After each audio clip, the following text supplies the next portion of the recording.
Então, esse exemplo está dentro de uma pasta chamada Applications PAM Simple. Esse termo simples aqui é porque ele realmente adota algumas hipóteses simplificadoras. E basicamente a gente gera um 8 PAM com uma taxa de amostragem de 20 kHz. O fator de oversampling é 80. E aqui eu usei um número bem pequeno de símbolos a serem transmitidos só para a simulação ficar rápida. Mas esse número pode ficar ser aumentado sem problema. Eu tenho, na verdade, uma rotina implementada para gerar 4 canais diferentes. O 2 é o mais difícil deles. Basicamente, esses canais são filtros digitais. E o canal 1 é um filtro relativamente comportado, que mais adiante a gente pode ver a cara dele. E essa variável aqui é para se decidir se a gente mostra ou não os gráficos. Então, eu sugiro que use um aqui para poder visualizar os gráficos.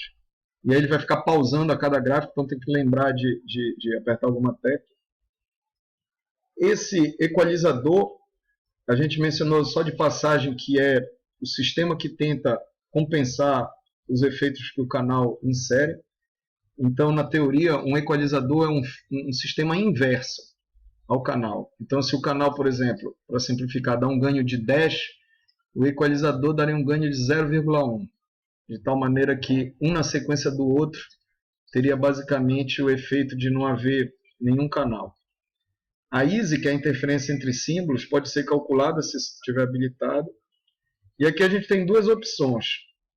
Para sincronismo, esse sincronismo pode ser feito através da correlação cruzada, se isso daqui for 1.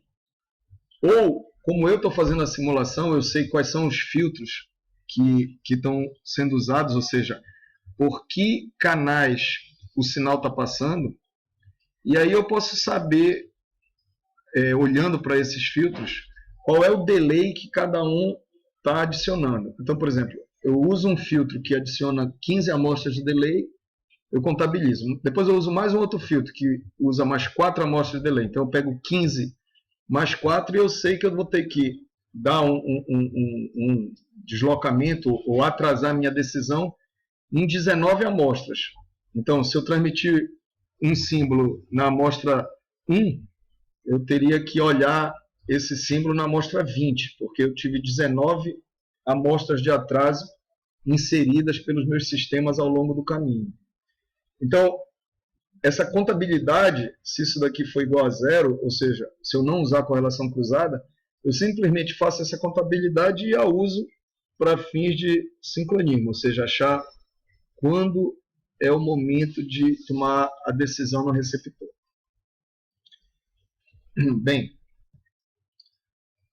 um dos canais que vai ser usado é um canal passband, ou seja, ele é um canal que não deixa passar o nível DC e ele tem uma banda que é aproximadamente de 3.000 a 3.800 Hz. Então, essa largura de banda é só 800 Hz. Certo? E esses parâmetros aqui vão ser usados mais adiante para projetar o filtro que vai simular o canal. Esse canal é um canal em banda passante. Então, a frequência central dele vai ser bem no meio da banda. Esse cálculo aqui eu obtenho. E aqui eu estou convertendo de radianos por segundo, que é essa daqui, dividindo pela frequência de amostragem para converter para radianos. Isso foi discutido, esse tipo de conversão foi discutido em outro vídeo, e essa é uma fórmula clássica para converter do tempo contínuo para o discreto.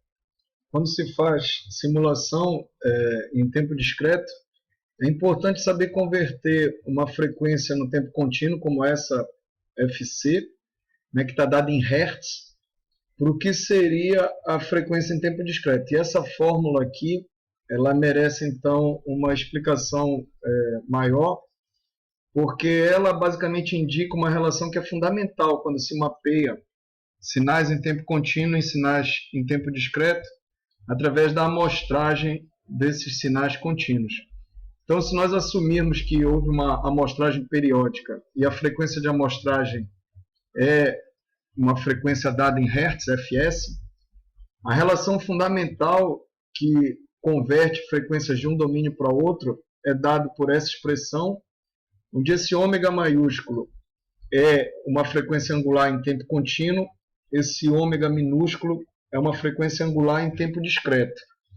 E basicamente o fator de conversão, então, é a frequência de amostragem.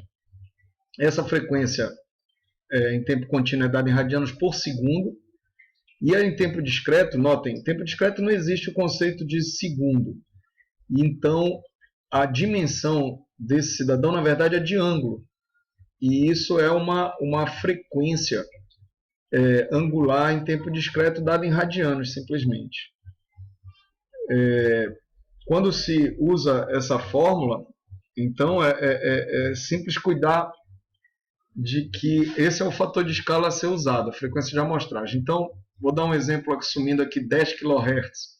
Se eu quero mapear uma frequência em tempo contínuo que está em 2 kHz, eu posso, lembrando que essa é uma frequência linear, eu tenho que converter para a frequência angular simplesmente multiplicando por 2π.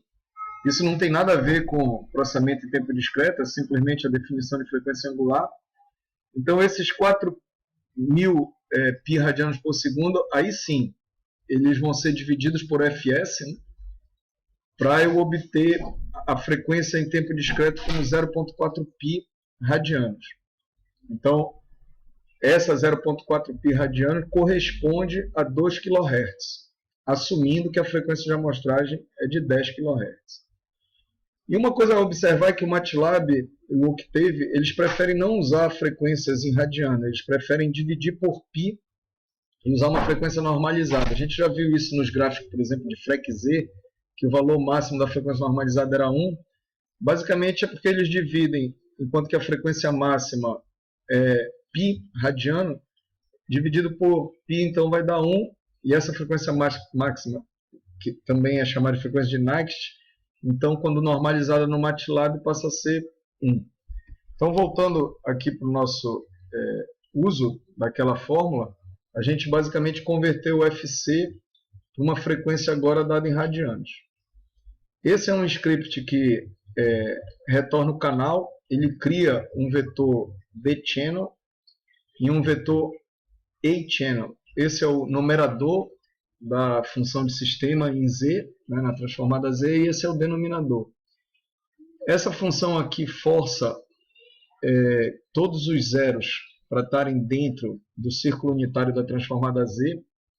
Isso porque, se você quiser depois fazer equalização, esses zeros vão ser polos, e eles, sendo de mínima fase, ou seja, estando dentro do círculo, eles tornam o equalizador um sistema estável, porque daí os polos do equalizador vão estar dentro do círculo.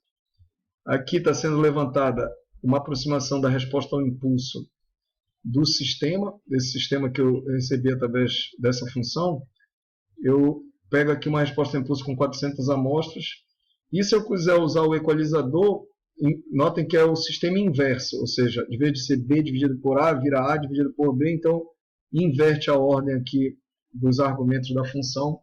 E esse é o equalizador, e a ordem dele é dada por aquela variável, número, ordem do equalizador. E aí a resposta ao impulso é uma amostra a mais da ordem. Eu tenho então aqui o projeto de um filtro de conformação. Ele está sendo obtido aqui a partir dessa função FIR1. Aqui é a ordem do filtro. E aqui, lembre que o MATLAB ele exige dividir, né, pela frequência de Nyquist, que aqui seria Fs ainda dividido por 2. Então, isso daqui basicamente é uma parcela da largura de banda, que é o pulso conformador. Então, eu estou querendo fazer caber na largura de banda que eu obtive. Né, eu estou usando aqui um fator grande para eu obter, se vocês observarem esse P aqui através do FREC-Z, ele é um cidadão que cabe na largura de banda que tem. Eu vou invocar o MATLAB com o showplot igual a 1 para que a gente possa ver alguns gráficos. Então, o primeiro gráfico que aparece aqui é o da resposta em frequência do canal, aqui em magnitude. Dá para ver que foi basicamente a banda de passagem, é dentro das frequências que a gente especificou. Isso daqui é a fase do sinal. O outro gráfico seria o equalizador. Como ele faz o papel contrário do canal, ele tem que compensar o efeito do canal, ele dá uma atenuação na banda de passagem. Então esse seria o gráfico do equalizador, que pode ser usado ou não. Esse é o atraso de grupo, é um indicativo de quantas amostras o canal está atrasando o sinal em cada uma das frequências. O atraso de grupo ele varia com a frequência, mas como nós estamos interessados nessa banda aqui, que é a banda de passagem, dá para ver que o canal está atrasando o sinal entre 12 amostras, 13 amostras aproximadamente. Isso indica, né, que não há um número de amostras garantido que a teoria indique claramente, a menos do canal ser um canal especial, né? Mas aqui é um indicativo, esse atraso de grupo é uma ferramenta usada para observar de quantas amostras o canal está atrasando. Para quem já viu Transformada Z, isso daqui seria os polos e zeros, né? Os polos em X e os zeros aqui como círculos. E como a gente forçou o canal a ser de mínima fase, todos os zeros estão dentro do círculo unitário. E essa aqui é a PSD do sinal transmitido. Então, vocês veem que a gente forçou o projeto de um filtro que colocava essa PSD justamente na banda que o canal permite. Tá certo? Mas aqui eu já fiz a filtragem, eu já fiz o Frequency Up Conversion, a gente ainda vai ver o código que faz tudo isso.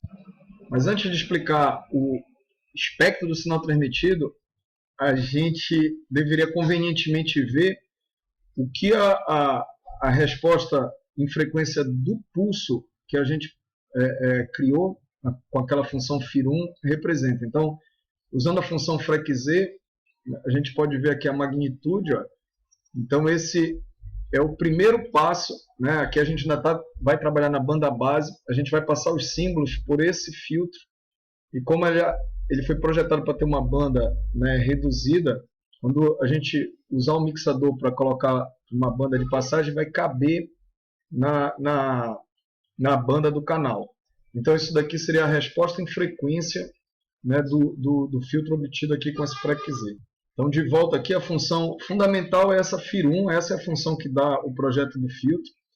Eu gravei um vídeo aqui que explica no YouTube também os princípios básicos de filtragem digital, e aí vocês estão convidados a ouvir. Mas essa é a função essencial aqui, a FIR1, para projetar então o pulso conformador para que o espectro do sinal transmitido caiba na banda desejada. E agora nós vamos começar a manipular uma variável chamada índice do cursor, porque cursor é uma terminologia que se usa para identificar qual a amostra lá no sinal recebido que vai ser usada para iniciar o processo de decisão quando a gente tem a necessidade de fazer o sincronismo para começar a extrair os valores que vão representar os símbolos. Então aqui eu estou usando um pouco de teoria. Como eu sei que esse filtro FIR1 projetado aqui é de fase linear, eu sei que o atraso de grupo dele é aproximadamente metade da ordem do filtro, né? Então, mais especificamente aqui, eu estou usando esse round aqui para chegar no número inteiro, mas eu tenho metade da ordem do filtro, então essa daqui está indicando para mim que lá no receptor, depois que eu passar por esse pulso conformador, que eu fico sempre chamando de filtro, pulso conformador de uma forma indistinta, porque ele permite essa interpretação, né? A conformação do pulso, como a gente vê, é uma convolução, então esse P pode ser enxergado também como a resposta ao impulso do filtro correspondente ao pulso conformador. Então essa variável aqui está dizendo que só essa filtragem já adicionou um delay dado por esse valor aqui, tá certo? Então essa variável aqui vai guardar isso daí. E eu também posso achar um fator de escala para poder ir guardando, digamos assim, de tal forma que o pulso conformador tenha um valor de 1 justamente na amostra correspondente ao cursor, que é, digamos, a amostra principal, a mais de amplitude maior dele. Então isso eu já discuti, que era a relação fundamental. Agora pulando aqui para o resto do código. Então a gente vai fazer agora o uso de um código que a gente já viu, que é gerar constelação, né, separada de 2 volts, gerar índices aleatórios, né, vão ser S índices. Eu tenho que somar um porque eles estavam de 0 a m-1, então eu somo 1, mas aqui no PAM Symbols, então eu tenho os símbolos PAM, todos extraídos de uma forma aleatória da constelação. Como eu vou fazer oversampling por L, eu tenho que fazer aquele truque de pré-alocar um vetor de tamanho suficiente, e agora os zeros dele vão ser, alguns deles substituídos, né, andando de L em L, que é o oversampling, e aí eu faço a convolução. Então bem aqui esse sinal x de p, se eu observar a PSD dele, observando a PSD do sinal x de p, então naquele instante eu vejo um sinal de banda base, e eu consegui, como eu fiz um projeto de um filtro de uma ordem grande, ou seja, um bom filtro, eu consegui confinar bastante do espectro. Não é isso? Então ele tem um espectro reduzido, já que a minha banda é só de 800 Hz. Então eu precisava realmente tomar cuidado para caber dentro da banda do canal. Então, se eu habilitei aquela variável de checar a easy, né, no transmissor, antes mesmo de passar pelo canal, eu posso ver se tem easy, né, fazendo esse cálculo aqui. A gente não vai dar muita importância para isso, porque nós queremos enfatizar o Frequency Up Conversion. Recordem que o espectro do x de p ainda estava em banda base, agora eu vou gerar uma portadora na frequência desejada.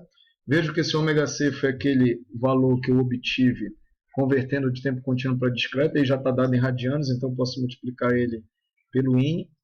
E aí simplesmente multiplicar pela portadora vai converter o x de p para um sinal S, que ele sim já está na frequência que eu espero transmitir através do canal.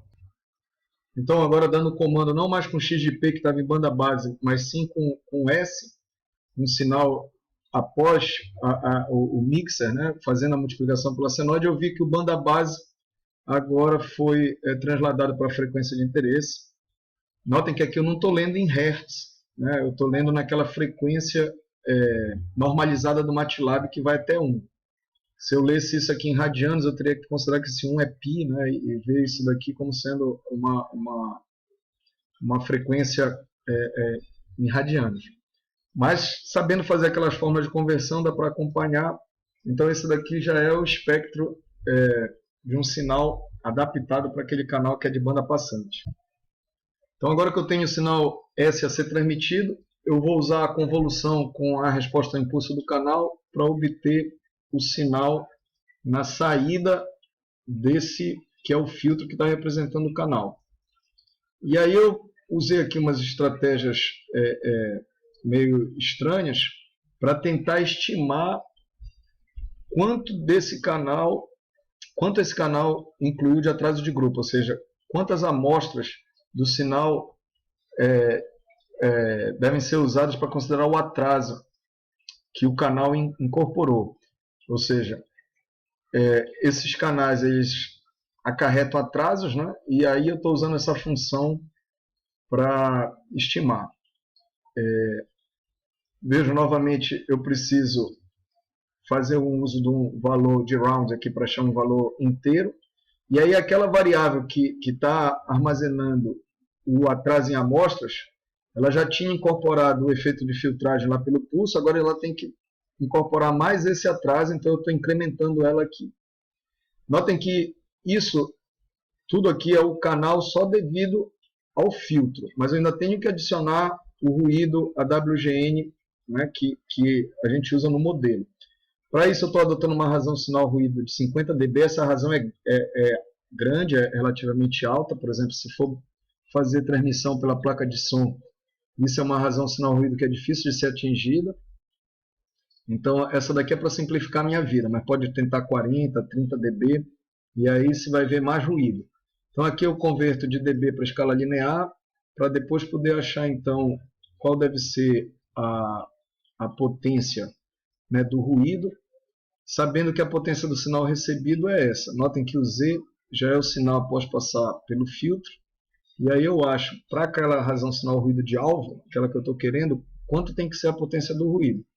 Aí eu gero aqui um ruído usando a função RandN como feito anteriormente, sempre usando a raiz quadrada da potência desejada, e somo ao sinal que foi obtido na saída do filtro, para daí sim gerar o sinal recebido. Notem, o S é o transmitido, ele primeiro passa pelo filtro, agora ele sofre a ação do ruído e chega no receptor.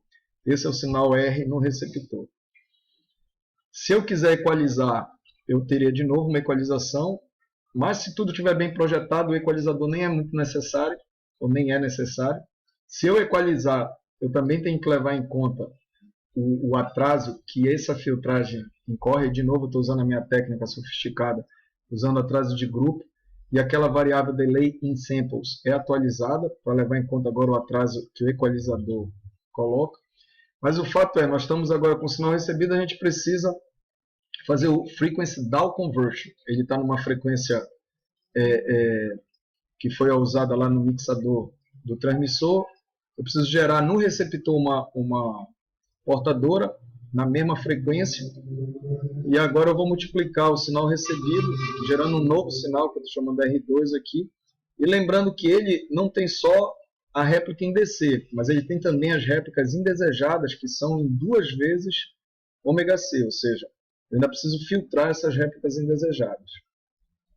Então, para projetar um filtro para eliminar essas réplicas, que também são chamadas de imagens, eu usei aqui no MATLAB essas funções, mas depois eu notei que eu não teria esse FIR PM, que é uma técnica do Parks McLean, para projeto de filtros no Octave. E aí eu tentei então usar essa Least Square, que é uma outra técnica para projeto de filtro. E aqui então eu usei, aqui está até uma coisa errada, né, porque eu estava testando aqui 292, acabei usando outro valor, então isso daqui deveria ser N, desculpem, mas aqui eu estou gerando então um filtro de ordem 489 para fazer a filtragem das réplicas. E aí, depois de projetar esse filtro, eu faço a convolução com a resposta ao impulso dele. Como são filtros FIR, os próprios coeficientes do filtro são da resposta ao impulso. Aí eu convoluo com o sinal R2 para receber o sinal chapéu. Aqui é bom dar uma olhada nas PSDs. Bora observar a PSD do sinal R2 e depois do sinal depois de filtrado. Primeiro, observando a PSD do sinal R2, que é obtido pegando o sinal recebido e multiplicando pelo cosseno, a gente nota que foi criado o sinal em DC, que esse é o que a gente quer, mas também tem as réplicas indesejadas. Então, agora o filtro tem que filtrar essas réplicas. E a gente pode dar uma olhada no efeito, eu acho que é X per Hertz. Nota só, o filtro foi bom o suficiente para atenuar bastante as réplicas. Na prática, esses filtros não são ideais, então eles nunca vão eliminar completamente. Mas aqui se vê uma atenuação já bastante razoável, já que o filtro foi um bom filtro. Para confirmar que é um bom filtro, olhar a cara dele, a gente pode usar a função FREQ-Z, né, aqui do filtro no receptor. Notem que eu não estou usando esse filtro casado, né? A gente chegou a comentar esse conceito de filtro casado, mas isso dá uma ideia para vocês que há flexibilidade nos projetos, né? Mas lembrando, se fosse usar a teoria, o filtro casado, né, seria o ideal, mas na nossa simulação, o canal pode não necessariamente, como é o caso aqui na nossa simulação, ser a WGN, e aí o filtro casado não é mais o ótimo se o canal não for WGN. Fato é, isso não é para a gente explorar toda a teoria, mas sim para testar coisas. Então, o filtro no receptor é um grau de liberdade extra que se pode tentar. Então, dá para ver aqui que a atenuação está em torno de 50 dB, e é por isso que a atenuação que se vê aqui, se vocês forem medir o que tinha antes, está no nível aqui de menos 20, mas o que tinha antes, o R2, era em torno de 40 alguma coisa, né? Com aqueles 50 a menos. Mas eu não estou cuidando do ganho. Por isso que não está dando para fazer a conta certinha, mas o fato é, aquela atenuação dos 50 do filtro é que mata esse sinal e coloca ele nesse patamar aqui, ó, de menos 20. Tá certo? Bem, voltando, nós temos aqui no script que depois então de obter, né, o sinal já com as réplicas atenuadas, a gente tem que contabilizar de novo o delay que essa filtragem por esse filtro gera. E agora a gente vai tentar fazer o sincronismo usando um dos métodos. Se isso estiver habilitado, que é usar a correlação cruzada para sincronismo, a gente vai fazer a correlação do sinal recebido, que é esse XPRET, com o próprio sinal transmitido. Notem que isso daqui não é na prática possível, porque no receptor eu não tenho sinal transmitido. Eu teria que ter criado um preâmbulo que é conhecido no receptor, e aí sim, isso daqui seria o preâmbulo conhecido no receptor. Mas aqui, para simplificar, eu usei o próprio sinal transmitido, já que é só uma simulação. E eu estou usando, então, o máximo atraso. E aí, nota, então, o que eu vou fazer? Eu vou dizer que a primeira amostra a ser extraída, aquela que vai, onde eu vou começar a extrair os símbolos, vai ser basicamente dado por esse valor aqui, que é o atraso entre um e outro sinal. E aqui, como eu tenho um oversampling de L, eu ainda vou botar no meio, mais ou menos, fazendo L dividido por 2. Isso, de novo, é outro grau de liberdade, vocês podem brincar. Se essa opção não estiver habilitada, eu simplesmente uso aquela variável que eu vim armazenando, que é delay in samples. Pois bem, uma vez que eu sei quem é a primeira amostra de símbolo, nota, eu vou extrair do sinal recebido essa primeira amostra e vou pular de L em L, que é o oversampling, para extrair os símbolos. Como quando eu vou até o final, eu acabo tirando mais símbolos do que precisa, porque tem a tal da cauda da convolução, porque esse sinal aqui fica mais longo do que o sinal transmitido, eu aqui estou me preocupando em usar só S símbolos, já que foram S símbolos transmitidos, então eu estou extraindo só os S primeiros símbolos no receptor. Notem que eu já tirei a partir da primeira amostra, esse cidadão bem aqui já está no domínio dos símbolos, ou seja, só símbolos que eu quero ter S. Aqui notem, como eu não cuidei dos ganhos ao longo do processo, o canal pode não, mas ele mudou as amplitudes dos sinais. A minha constelação e a minha demodulação, elas têm que estar compatibilizadas. Então, o que é que eu vou fazer? Primeiro eu tenho vários símbolos que, se eles tivessem sido extraídos direto da constelação, a potência deles seria igual à da constelação. Então, o que é que eu estou fazendo aqui? Eu estou tirando aqui a potência da constelação, que é essa. Estou tirando a potência dos símbolos recebidos. E agora eu vou usar um fator de escala que faça com que as duas sejam a mesma. Se vocês estudarem essa expressão aqui, o que ela está fazendo basicamente, ela está basicamente fazendo com que esse vetor, que são os símbolos no receptor, tenha a mesma potência da constelação.